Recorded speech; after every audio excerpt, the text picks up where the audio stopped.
Hi, this is Venkat. వెంకట్తో ముఖాముఖి కార్యక్రమానికి స్వాగతం.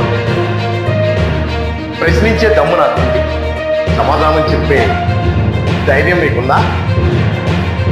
ఉంటే వెంకట్తో ముఖాముఖి కార్యక్రమానికి స్వాగతం. ఈరోజు మన కార్యక్రమంలోని అతిథి హరీష్ అల్లూరి. హరీష్ అల్లూరి తన జీవితంలో ఎన్నో కష్టాలు పడ్డాడు.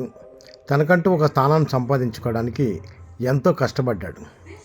ఫుల్ వీడియోలో నా బయో లింక్లో ఉంది, తప్పక చూడండి.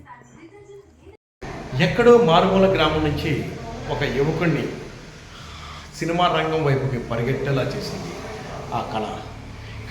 తన కన్న తల్లి కోరిక కోసం ఆ యువకుడు ఎన్నో కష్టాలు పడ్డాడు, ఎంతో శ్రమించాడు.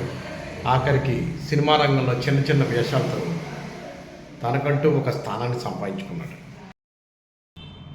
ముందుగా రెండు తెలుగు రాష్ట్ర ప్రజలకి, మీడియా మిత్రులకి నా హృదయపూర్వక నమస్కారాలండి. ఇప్పుడు సార్ అడిగినట్టుగా చెప్పేంత వయసు, అనుభవం, ఎక్స్పీరియన్స్ నాకు లేదని నేను చాలా చిన్నగానే దానికోసం నేను మాట్లాడకూడదు. కాకపోతే అది సజెషన్ మెసేజ్ కాదండి. నేను వెళ్ళిన దాని పాయింట్ ప్రకారం నేను చెప్తా.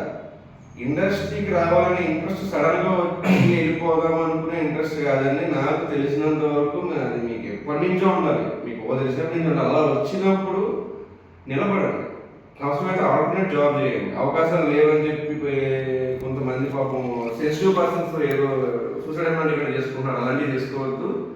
ఒకటే, ఈ రోజు రాజు రేపు రాజు సంవత్సరం 10 సంవత్సరాలు వస్తుంది. మీరు కేవలం రవితేజ గారిని పెట్టుకొని, చిరంజీవి గారిని పెట్టుకున్న మైండ్లో మీరు డౌన్ ఫాల్ అయిన ప్రతిసారి హైదరాబాద్ వచ్చి సినిమా ట్రై చేస్తున్నప్పుడు, ఎక్కడున్న సినిమా ట్రై చేస్తున్నప్పుడు రవితేజ గారి జర్నీ చూసుకోండి, చిరంజీవి గారి జర్నీ చూసుకోండి. అంతే సార్. అంతే. నేను సజెస్ట్ మెసేజ్ ఇచ్చేంత స్థాయి నాకు లేదు, అంత వయసు అనుభవం లేదు.